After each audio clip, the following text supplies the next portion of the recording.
Troisième et dernière partie de notre émission. Mes trois invités sont avec moi. Francis Moketo, vous vouliez répondre par rapport à Louis Jotin, enfin, apporter votre complément d'analyse à celle que vient de faire Louis Jotin. Alors, je pense qu'il a bien décrit la situation mondiale avec le changement du dispositif des blocs qui, aujourd'hui, toujours dans ce sens de la recherche de l'hégémonie, la crise ukrainienne en dit long.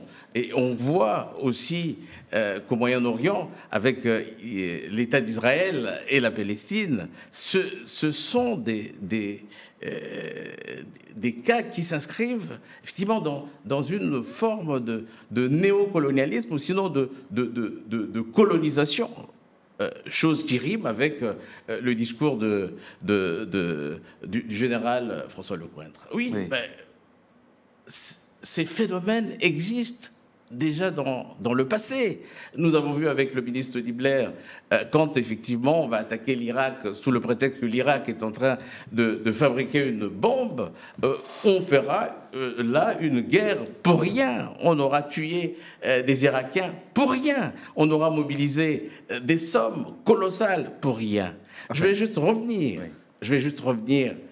au cas africain. Oui. Que les interventions qui puisaient, celle d'aller chasser les terroristes dans leur terreau en Afrique. Quand Barkhane démarre dans les années 2013, oui. Je prends le cas du Mali. Le Mali était occupé à 30%. Quand la France part, le Mali est infecté à plus de 80% et la contagion touche les autres pays, tels que le Niger, tels que le Burkina Faso. Quand la France part, ça veut dire quoi? Quand la France arrive là-bas, vous voulez dire? Non, quand la France quitte. Ah, quitte le Mali. Il faut faire le bilan. Oui. Parce que quand le général Lecointre parle de la dislocation des outils de gouvernement, parle des guerres, parle de cette sorte d'envahissement de l'Europe d'ici à 10 ans ou 15 ans, par des Africains, oui. Par des Africains, on constate que finalement, que par le moyen des armes, on n'endigue pas les problèmes des violences, quelles qu'elles soient. C'est vrai. Le passé récent nous l'a montré. On a vu que dans le cas de l'État d'Israël avec la Palestine, ils n'ont pas tenu leur promesse d'éradiquer le Hamas. Bon. Sans parler de la Libye. Sans parler de la Libye, oui. Où la Libye est devenue pratiquement un terrain de jeu des djihadistes. Et aucune personne ne peut régler le problème de la Libye que les Africains eux-mêmes.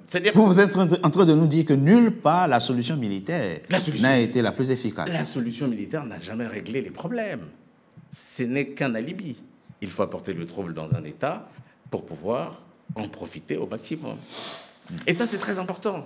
Donc, pour revenir à ce que je disais tout à l'heure, vous avez parlé des années Mitterrand, de la conférence de Bâle. Oui, en juin 1990. Qui demande la démocratisation des pays africains pour leur donner plus d'aide au développement.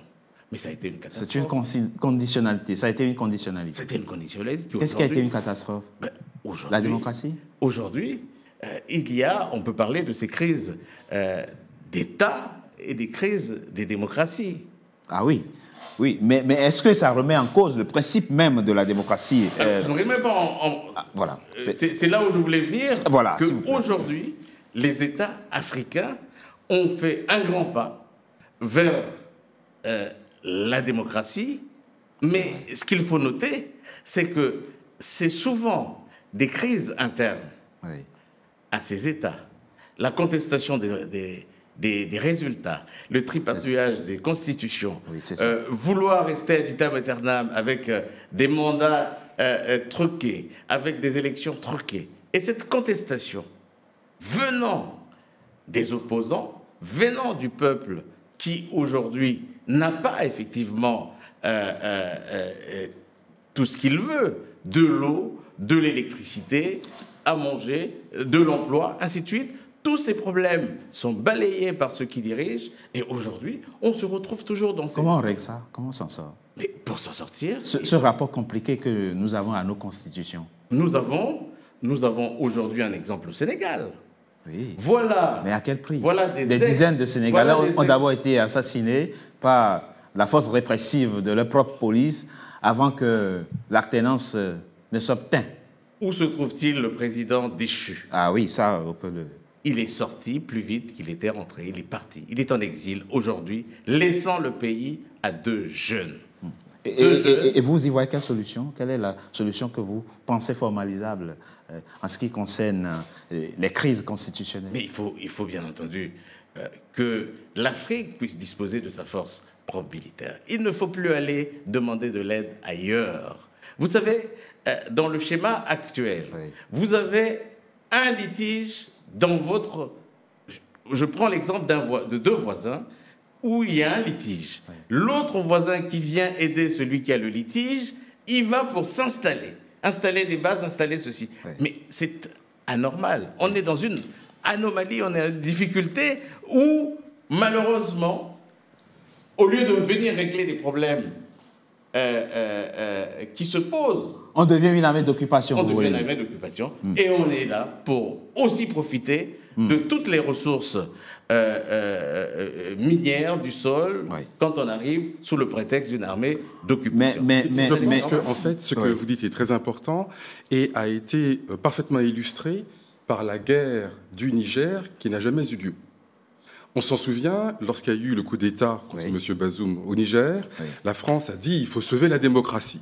Bon, alors il y a des coups d'État dans beaucoup de pays, je ne sais pas pourquoi spécialement au Niger, il faudrait sauver la démocratie plus qu'ailleurs. Mais enfin, et plusieurs pays d'Afrique, de l'Ouest, ont soutenu cette initiative. On s'en souvient. Eh bien, ça c'était la CEDEAO. C'est ça. Mais il y a eu le Conseil de sécurité de l'Union africaine qui s'est tenu et qui a sommé tous les pays qui étaient pour la guerre en Afrique, de voter cette fois-ci contre la guerre. Et ça, c'est extraordinaire. Ce qui fait que la France, qui voulait évidemment, pour les intérêts énergétiques que l'on sait, pas tellement d'ailleurs les mines d'uranium, mais plutôt le gaz, enfin, je n'entre pas dans ces détails, toujours est-il que la France n'a pas pu trouver une seule faille, une seule brèche pour s'engouffrer. Pourquoi? Parce que le vote à l'Union africaine s'est fait non pas à la majorité, mais à l'unanimité. Et au départ, on pouvait se dire, mais il y a là un match perdu d'avance, le Niger, un des pays les plus pauvres d'Afrique, la France, un des pays les plus puissants au monde, et donc le pauvre petit Niger va se faire écraser. Eh bien, ce n'est pas ce qui s'est passé. Pourquoi? Parce que, et c'est une première dans l'histoire, toute l'Union africaine, tous les pays d'Afrique ont fait bloc. Donc ça revient à ce que je disais, il n'y a pas de pays qui soit petit du moment qu'on a des alliances, du moment qu'on a le courage de faire bloc, de faire front. Et c'est la première fois dans l'histoire de France en Afrique que l'on voit non pas qu'une guerre échoue, mais qu'elle n'a même pas commencé. Et ça, pour le coup, c'est une victoire dont on n'a pas suffisamment pris la mesure. Le fait que la CEDEAO, enfin, la CEDEAO, évidemment, n'ait pas pu intervenir militairement au Niger. Ça a été une victoire. Qu'elle ait voulu intervenir, mais que l'Union africaine l'en ait empêché et que du coup la France n'ait pas pu commencer sa guerre, c'est une victoire énorme, j'ai envie de dire invisible. Parce que mettre un terme à une guerre, ça se voit. Mais empêcher la guerre de commencer, ça ne se voit pas, mais c'est beaucoup mieux. Alors, et donc, là, il y a une victoire formidable de l'Afrique, une victoire géopolitique majeure, comme on n'en avait jamais vu. Elle passe un peu inaperçue, mais je crois que c'est un des marqueurs de ce rééquilibrage nord-sud dont je parlais et qui montre que l'Afrique est de plus en plus forte, pas assez bien entendu, mais de plus en plus forte. Vous vouliez ajouter quelque chose très rapidement? Juste pour dire qu'il faut renforcer les capacités de défense des armées africaines qui, aujourd'hui, en fait, sont sous-équipées. Ça, c'est un vrai problème. Parce que quand une armée est sous-occupée, elle est vulnérable aux forces extérieures. Sous-équipée, vous voulez dire? Sous-équipée, oui. Oui, mais le projet de force africaine en attente, qui est toujours en attente depuis le début des années 2000, là aussi, il y a un véritable déficit en termes de volonté politique, de volontarisme politique, pour mettre cette force depuis Moussa et l'ancien président malien de la Commission de l'Union africaine, son nom m'échappe, il a été président au Mali d'abord avant de prendre la tête de la Commission. Son nom me reviendra. Il a engagé à la tête de l'Union africaine des réformes extraordinaires qui, évidemment, Alpha Ouma Konaré, merci, qui évidemment prévoyait l'installation, la mise en place de la force africaine en attente. Mais elle n'a jamais véritablement eu lieu, cette force africaine. Mais en dehors de celle-là, je parle du renforcement des armées nationales.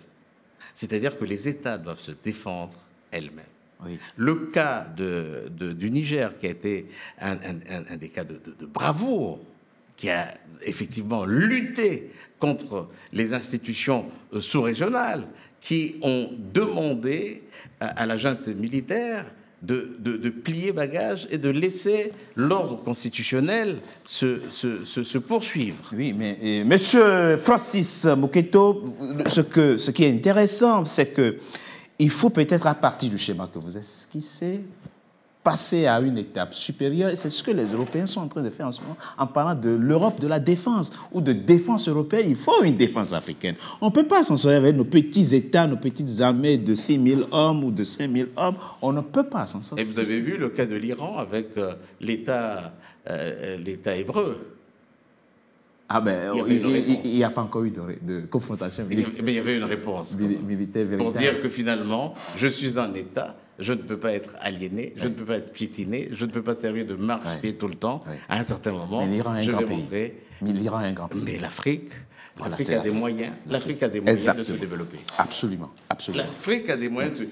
Une des perspectives pour régler le problème, c'est le renforcement de ses capacités, nationales, la formation, l'équipement et les réformes pour rendre les forces de sécurité plus efficaces et plus dissuasives. Et ça, c'est très important. Quand vous avez la bombe atomique chez vous, eh bien, vous êtes respecté par les autres. Et ça, c'est important. C'est ça, la force et militaire. les États africains devaient redoubler, devaient monter en puissance dans les budgets militaires pour pouvoir faire face à des incursions extérieures. Sauf que chez nous, tout est lié. Tout est lié, il n'y a pas encore assez d'eau potable pour tout le monde, les soins de santé primaires sont encore inexistants dans de nombreux pays. En tout cas, il y a des problèmes existentiels à régler. Au-delà de tout ça, Claude Wilfried El-Kanga et Kanga, quand on ne veut pas que les gens prennent le prétexte politique pour intervenir, il faut respecter, il faut inculquer dans l'esprit des gens le respect de la loi, notamment de la loi constitutionnelle, pour favoriser l'alternance au pouvoir, que les mêmes personnes ne s'arrogent pas le droit de rester au pouvoir indéfiniment. Vous le dites très bien dans ce livre. Tu dois être impliqué. Le récit d'une folle campagne. Folle campagne, vous entendiez campagne électorale.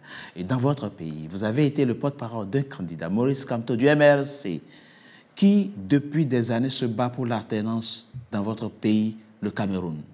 Oui. Mais on vient bien de voir que des forces politiques de votre pays viennent d'exprimer le souhait de voir le président Paul Biya. Faire quoi? Ça va être quoi? Un 8e mandat? C'est ça. Nous avons arrêté de compter à un moment donné parce que c'est depuis le 6 novembre 1982. Ça fait 42 ans. On ne compte plus en termes de mandat parce que le mandat est d'ailleurs passé à un moment donné du quinquennat au septennat. Donc voilà, Paul Biya dit qu'il était le meilleur élève de la France, sauf qu'il n'a pas opéré la même transition de la France qui est partie du septennat au quinquennat. Chez nous, on a plutôt une sorte d'inversion des pôles. Nous sommes partisans de la démocratie, évidemment, dans le cas du Cameroun, mais je vais y apporter une nuance à ce que vous venez de présenter, c'est-à-dire, personnellement, dans un État où le suzerain en place consacrerait sa vie à l'essor et à la prospérité économique, sociale professionnelle de ses habitants, je n'aurais aucun problème avec un dirigeant ça. qui fait 1000 ans au pouvoir. On est d'accord. C'est ce que M. Shogel Kokala Maïga au Mali dit, il faut sortir de l'angélisme. On est totalement d'accord. L'exemple que vous prenez sur François Mitterrand dans le cas du discours de la Baule de 90, en fait, il est très hypocrite dedans parce que les présidents à qui il s'adresse sont des gens qui ont été installés là par ses soins.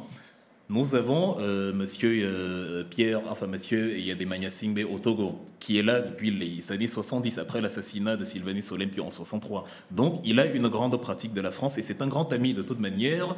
Jacques Chirac ira en 2005 au décès de Étienne Yademania Singbe. Nous avons au Gabon monsieur Albert Bernard Bongo, alias Omar, que la France aime beaucoup, qui est un digne héritier de Léomba et de toute cette tradition. Nous avons... au Cameroun, justement, vous parliez du Cameroun, nous avons au Cameroun Paul Biya qui est là depuis 1982. Il faut savoir que François Mitterrand, il aimait beaucoup Paul Biya. Amadou Ahidjo et François Mitterrand ne s'entendaient pas du tout parce que Amadou Ahidjo avait un amour politique incommensurable pour le général de Gaulle. Il disait à Mitterrand que toi, si tu accèdes au pouvoir, moi, je ne mets plus les pieds en France, c'est promis. Et donc quand Mitterrand accède au pouvoir en 81, ça se gâte considérablement entre le Cameroun et la France. Et donc, les pressions sur Amadou Ahidjo le conduisent à inventer cette pseudo-maladie qui, l'année suivante, le font partir du pouvoir en 82. Donc, quand M. Mitterrand dit en 90, oui, la démocratie et tout, c'est pour faire joli aux yeux du monde, mais il sait que ceux qui sont là, de toute manière, l'essentiel est ailleurs. L'essentiel, c'est la consolidation des acquis économiques de la France. La dévaluation du franc CFA surviendra d'ailleurs quelques temps plus tard en 1994 sur ordre de la France sous Édouard Balladur parce que les intérêts de la France concordaient avec une nécessité de dévaluer la monnaie à ce moment-là et de passer à la moitié de la valeur que le franc CFA avait à l'époque. Ça a été ordonné par le même Mitterrand et exécuté par les ministres des Finances du Cameroun, justement au Sénégal, à Dakar, sous Abdou Diouf, qui était lui aussi un président qui avait une belle pratique de la France, le prédécesseur d'Abdoulaye Wade et successeur de Léopold Sédar Senghor. Donc, il y a beaucoup d'hypocrisie dedans. C'est pour ça que nous, les Africains, intrinsèquement, nous avons observé que ceux qui prônent la démocratie en Afrique ne la respectent pas tant que ça. Vous avez parlé du Tchad tout à l'heure. La constitution du Tchad, elle est flambant neuve. Elle avait été réformée le 14 décembre 2020 et elle consacrait que c'est le président de la Chambre qui assure l'intérim en organisant de nouvelles élections. Président de l'Assemblée nationale. Oui, de l'Assemblée nationale, la Chambre basse, à la mort du président en exercice. Lorsqu'en avril 2021, M. Idriss Déby Itno décède, M. Idriss Déby Junior arrive, M. Kaka Déby Mahamat, il arrive au pouvoir et qui est là? Emmanuel Macron, qui considère que c'est une garantie pour la stabilité du Tchad, que ce soit M. Kaka Déby, Kaka c'est son nom, la précision vaut la peine, que M. Kaka Déby soit au pouvoir. Ils ont expliqué que le président de l'Assemblée nationale n'avait pas envie d'être président. Il ne voulait pas. La question c'est, que serait-il advenu? On ne va pas le forcer. Non, nous ne sommes pas... C'est un discours justement qui ne fonctionne. On dit dans les fables de La Fontaine, tout flatteur vit aux dépens de celui qui l'écoute. On sait très bien que le président de l'Assemblée nationale n'avait pas les moyens techniques et politiques de dire « je m'oppose à Idriss Déby Itno Junior et à la France ». Et donc quand on voit que la France consacre le pouvoir perpétuel, c'est depuis 1990 que M. Idriss Déby, le père, est au pouvoir. Il consacre le pouvoir perpétuel au Tchad et vient dire au Niger, au Mali que non, il faut la démocratie. On réalise que les enjeux sont précisément ailleurs. Les Maliens sont dans une logique où ils se disent si M. Assimi Goïta ou M. Abdourahmane Chani dans le cas du Niger ou M. Ibrahim Traoré dans le cas du Burkina Faso mettent en place des politiques de solidification de l'État burkinabé, résolvent l'enjeu sécuritaire et permettent au pays d'avoir un essor économique conséquent, ils se voient bien dans la logique de Singapour, où vous avez ce qu'on appelle une sorte de dictature bienveillante, avec Lee Kuan Yew qui a passé une trentaine d'années, avec Lee Hsien-Loong qui a démissionné, qui a quitté le pouvoir il y a à peine quelques mois, là, après 15 ans, et ainsi de suite, ou même de l'Allemagne, où il y a certes alternance, mais possibilité de se représenter autant de fois qu'on le désire. Ce qui signifie donc, comme vous l'avez dit vous-même aujourd'hui, les enjeux ne sont pas que sécuritaires. Pour créer la sécurité d'un pays, il ne s'agit pas de rendre l'armée le plus fort possible.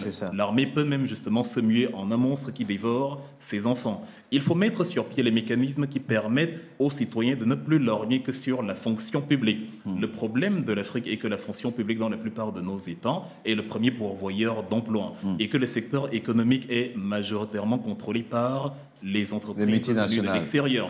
À partir du moment où vous créez un appareil économique solide et conséquent, vous détournez l'attention des populations sur l'enjeu politique. Ici, chacun a un emploi. des hôpitaux, des soins, la possibilité de se faire soigner, croyez-moi qu'en Afrique, Absolument. comme à Singapour aujourd'hui, quand vous leur parlerez de démocratie, ils vous diront mais du moment où j'ai un emploi, je peux prendre soin de ma famille, j'ai des autoroutes, des hôpitaux qui fonctionnent, je n'ai que faire de la durée au pouvoir du président actuel. Donc même sur Paul Biya, c'est davantage son incompétence politico-économique sur 42 ans que les 42 ans en soi. Absolument. Il aurait permis au Cameroun, pour conclure, de rester première puissance, en fait de devenir première puissance africaine comme l'Allemagne l'est aujourd'hui, que nous n'aurions eu aucun grief contre lui. C'est pour ça que c'est important de le préciser, parce que ici en France notamment, on nous bassine avec cette histoire de démocratie. Or, nous nuançons en fonction des réalités de chaque pays. Absolument, absolument. C'est très important. Et ce beau mot de la fin, d'ailleurs, moi, depuis que je vis en Europe, je n'ai jamais vu un Libyen, en tout cas quand Kadhafi était encore vivant, vous verrez rarement un Libyen pointer à Pôle emploi ou bien se balader ici parce qu'il est sans papier, parce qu'il n'a pas d'emploi. Tout étudiant qui venait en Europe, tout étudiant libyen avait la bourse et après sa formation, il retournait travailler chez lui. Et parfois, même l'État prend ça, les frais de mariage, on loge les gens. Kadhafi faisait énormément pour son peuple. Oui, justement, et d'ailleurs, son pays, au plus fort de la crise économique de 2008, la Libye n'a pas atteint les 3% de dette justement de dette publique. C'est-à-dire pendant que c'était la crise partout en Occident, pendant que la Grèce était payée à genoux et humiliée devant le monde entier, en Libye, on avait moins de 2% de déficit. Et c'était l'un des seuls pays qui pouvait se targuer de résultats aussi conséquents. Au nom de la démocratie, on mit à l'écosy un chaos qui aujourd'hui est défini par M. Lecointre comme la volonté de l'Afrique de venir submerger l'Europe, alors que ce sont les Européens qui sont allés en Afrique installer quelque chose qu'ils avaient créé dans leur propre fantasme. Mais une des façons aussi de répondre au général Lecointre, c'est que face au tableau apocalyptique qu'il a dressé, à nous aussi de faire le vrai bilan de l'Afrique d'aujourd'hui.